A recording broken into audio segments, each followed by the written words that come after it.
confiscate the money.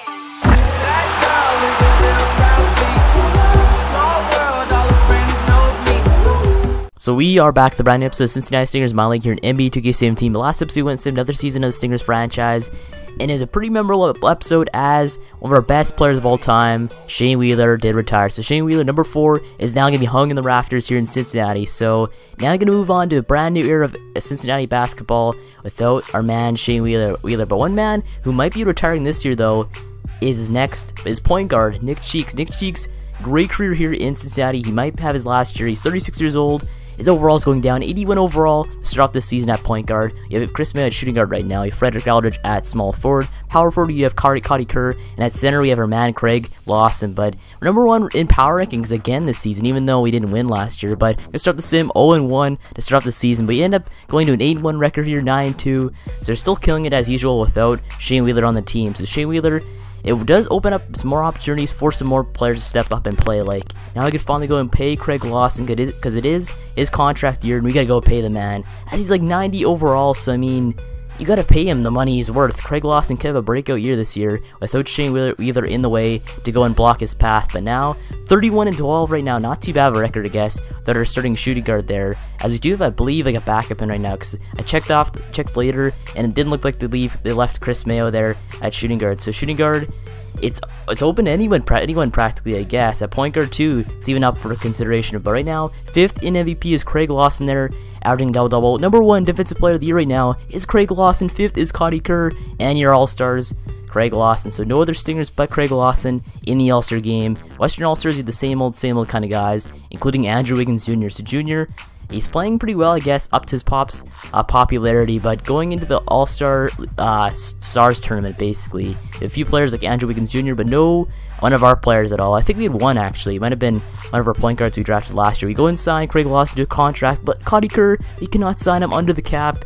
as our cap is way too big. So, I mean, I don't know, we need one player to go and leave, I guess, this offseason if you want to go and re-sign Cody Kerr as our brand new power forward. Because if you remember the draft, Cody Kerr and Craig Lawson were picked in the same draft, 1st and 7th overall. So, I mean, you got to go and sign the two guys and keep them as a dynamic duo as power forward and center. But your MVP this season is Leslie Norman, 38 points per game, 10 rebounds for a double-double, averaging over the entire season. So Leslie Norman, best player in the NBA right now after this season. But if you check out the rest of the awards here in the 37-38 season, the Rookie of the Year is Alvarez, 6th man is Warner on the year. But Craig Lawson does win DPOY, Defensive Player of the Year, in his 3rd year in the league. So 17.1 points per game, 14.4 rebounds for a double-double in the season. And Kevin McHale still wins Coach of the Year after a 61-21 record. So not the greatest record, but Craig Lawson is on the All-NBA first team after receiving his first DPOY in his entire career. So congratulations to Craig Lawson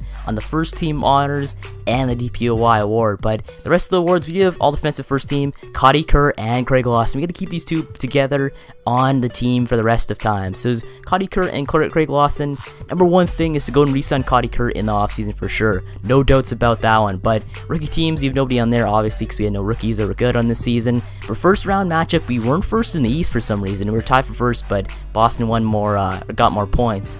But Philadelphia, we are facing them in the first round.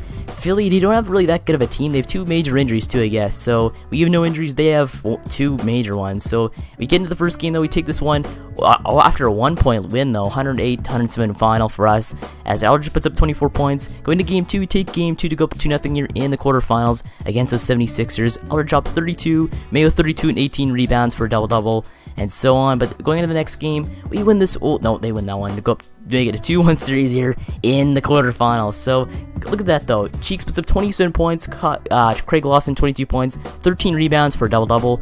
4th game, we take a 3-1 lead here after winning by 2 points. And if you look at that, Cheeks drops 31 points, Lawson 15-11 for a double-double on that one.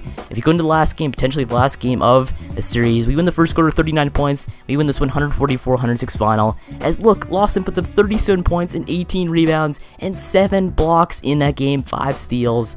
Incredible game by probably our best player in the team right now, Craig Lawson. So Lawson 50 for 20 shooting, very efficient on the night, 7 for 9 on free throws. So he's a complete player, can hit free throws, can go and dunk over everybody, gets boards. I mean, he's a perfect player for the franchise. But going to the next round, we are facing the Atlanta Hawks. The Hawks, 2 great players in their point guard and shooting guard, but other than that, their team is pretty weak, I guess. They're average, but they have one major injury in Gregory, so we'll have the upper hand there. As we take game 1 here, 138-107 final, we destroy them in the first game. Mayo puts up 40 points, lost in 21 and 10 for a double-double on that one, and so on. But going into the next game, they take the next game, make it a 1-1 series here, all type of 1 apiece in the second round. But look, Lawson puts up 32 points, 17 rebounds. Nick Cheeks puts up 24 points and 12 assists for a double-double. But game 3, we take game 3 to make it a 2-1 series here in this series. But Aldridge drops 42 points, Mayo 27 and 10 for double-double. Nick Cheeks puts up a double-double, Cuddy Kerr double-double, and so on. So lots of double-doubles here putting around. We take the next game though to take a 3-1 lead here in this series.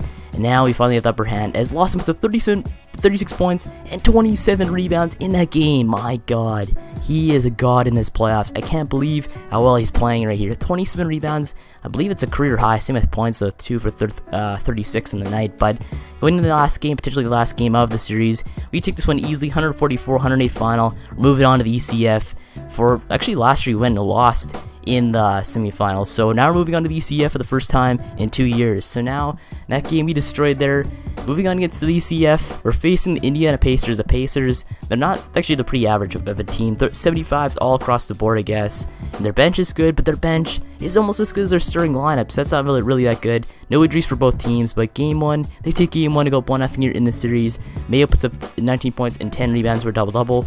But their team played better than us, so they take a 1-0 lead here in the ECF. We take game 2 to make it a 1-1 series here in this series. But Aldridge drops 41 points here in this game. But Lawson is out 1 and 2 weeks with a sprained right toe, so we're without him for the rest of the series, I guess. But 2-1 series here after we take this game. And look, Cheeks with 36 points and 15 assists for a double-double on that one. Now, game 4 here of the series, they take game 4 to make it a 2-2 series here, all tied up at 2 apiece again. So, all tied up again in this series. Man, we got to go and take a lead. And we do take a 3-2 lead here in this series, 143-121 final, as we demolish them again. So, going into this game, we're trying to go and take this one, move on to the NBA Finals to face the Pelicans. But they take this one 92-81, low-scoring game. But look at that. Lawson, a double-double there. Cheeks, double-double. We had like 4 double-doubles in that game. But going into this last game, hopefully last game, we're going to go and take this 110-92 final. We're moving on to the NBA Finals once again without Shane Wheeler. So Shane Wheeler, first year without him, we move on to the NBA Finals. Hopefully he can win it in his honor. But 26 rebounds by Craig Lawson, 43 minutes played. This man is great to have on our team. But going into the NBA Finals, we're facing the New Orleans Pelicans. We have a pretty average looking team, I guess. We have a way better team if you look at overalls and so on. They have one major injury, at least for 1 and 2 weeks. We have no injuries here going into this one. So I guess pretty even there.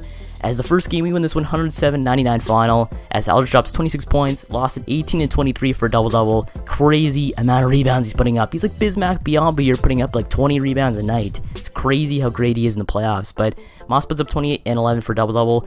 Game 2, we're going into game 2 here. They someone take this one 124-107 final, so 1-1 series here, as Mayo puts up 20 and 10 for double-double. They play better than us, but going to game 3 here, trying to make this one a lead for us, but they win this one 114-102 final, and they took the second game in a row here and put up a 2-1 lead here in the finals. So for some reason they're playing very well here against their defense. Their defense must be just trash right now, I guess.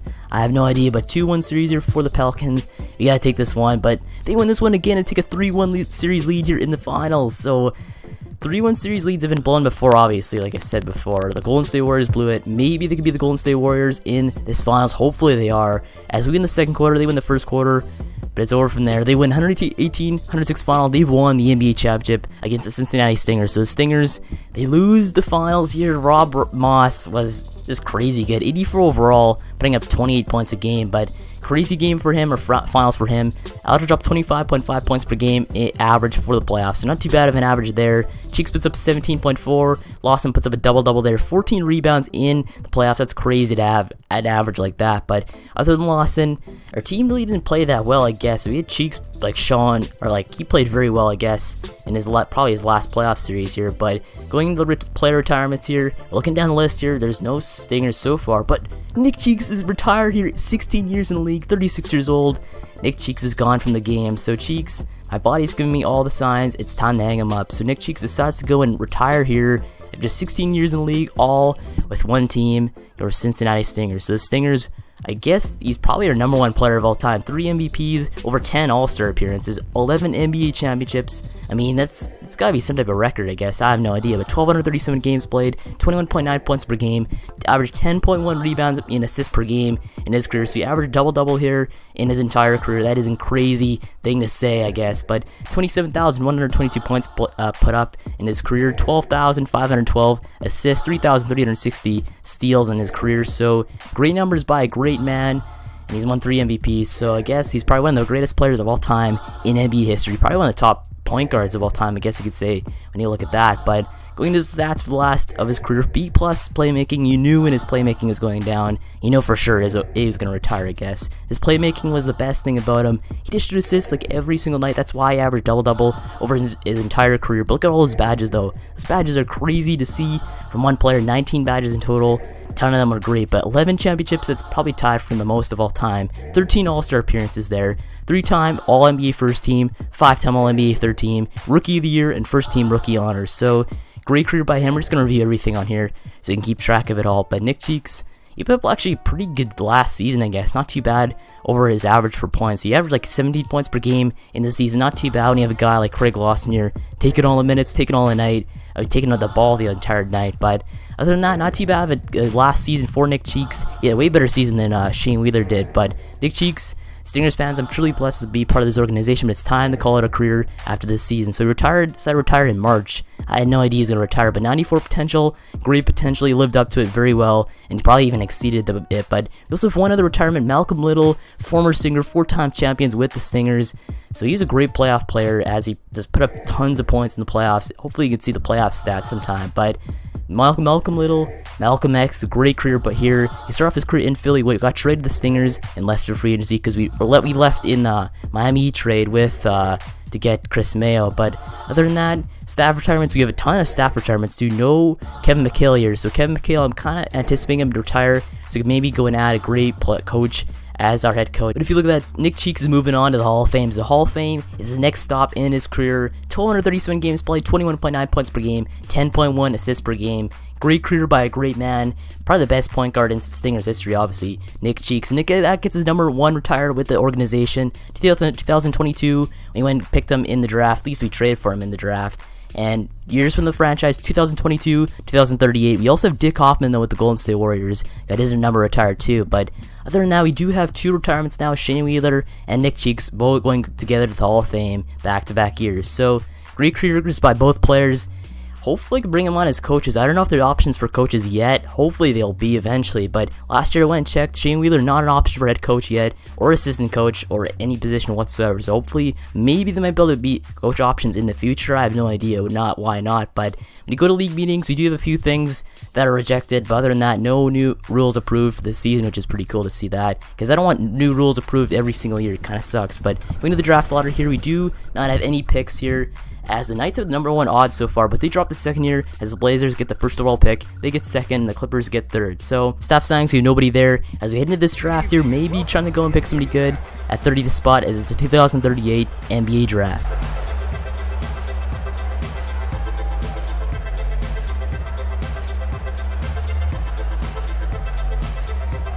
With the first pick in the NBA draft, the Portland Trail Blazers select Kobe Cousins from Michigan State University.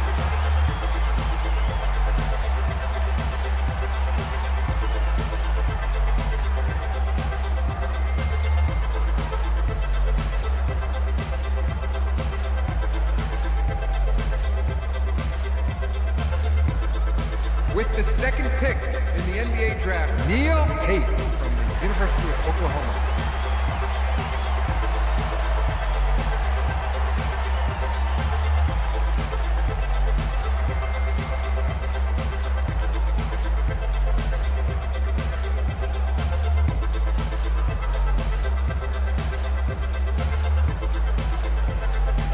With the third pick in the NBA draft, the Los Angeles Clippers select Alfred Reed from the University of Massachusetts.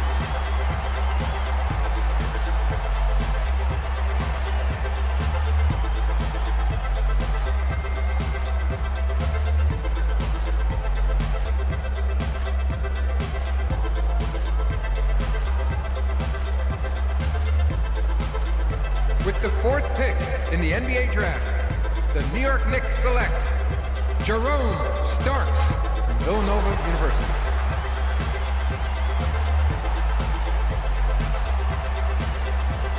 With the 5th pick in the NBA draft, the Phoenix Suns select Michael Singleton from Duke. With the 6th pick in the NBA draft, the Dallas Mavericks select Dante Henderson from Duke University. With the 7th pick in the NBA draft, the Chicago Bulls select Al Farouk Nicholson from Duke University. We have a trade to announce.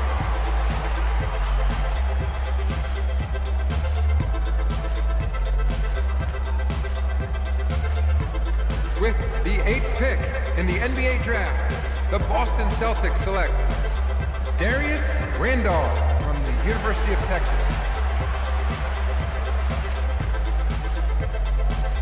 With the 9th pick in the NBA draft, the Oklahoma City Thunder select Frank Harden from Western Carolina University.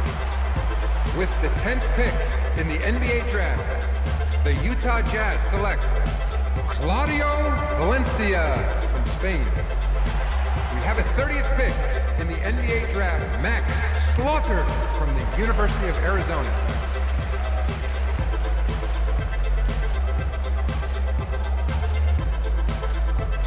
So another year, I guess, semi-okay draft. You have Cole Cousins goes 1st overall, 78 overall, 20 years old. Pretty good, I guess, player picked 1st overall. I saw what happened with Greg Lawson, picked 1st overall with us. He's 91 overall now, so I mean, you can see probably why people want to choose centers their 1st overall, because they usually turn out great. But we pick our man Max Slaughter, 30th overall, 69 overall, 19 years old. Not too bad for a guy in 30th in the draft, so maybe you might be able to go and breed him into the next Shane Wheeler, or maybe, I have no idea why we can't not. But going into the rest of the things though, we do give options to Doyle, Mark, and I believe Yai. As we go into the option summary, we have nobody really good there. We're going to send a qualifying offer to Cody Kerr. And our free agents, we have Cody Kerr on there, we have bird rights on him, we have 1 qualifying offer. So we're going to go into the free agency here. Stephen Wall, or Stanley Wall, is the best player in the free agency. 82 overall, not too bad, but we're going to offer Cody Kerr a $24 million contract for 5 years. He signs along with a whole crapload of players that we need for organization next year. So that's our team roster there after this one big year in free agency. We have a ton of players now signed, as that's our roster. So point guard and shooting guard up for grabs for anybody, which is cool to see that. I kind of want to tank to get a good pick here, but I don't think we could probably tank at the roster like this. But anyway, I guess on this episode off here, make sure to like, subscribe for more Stingers franchise mode, and thanks for watching. I'll see you in the next one.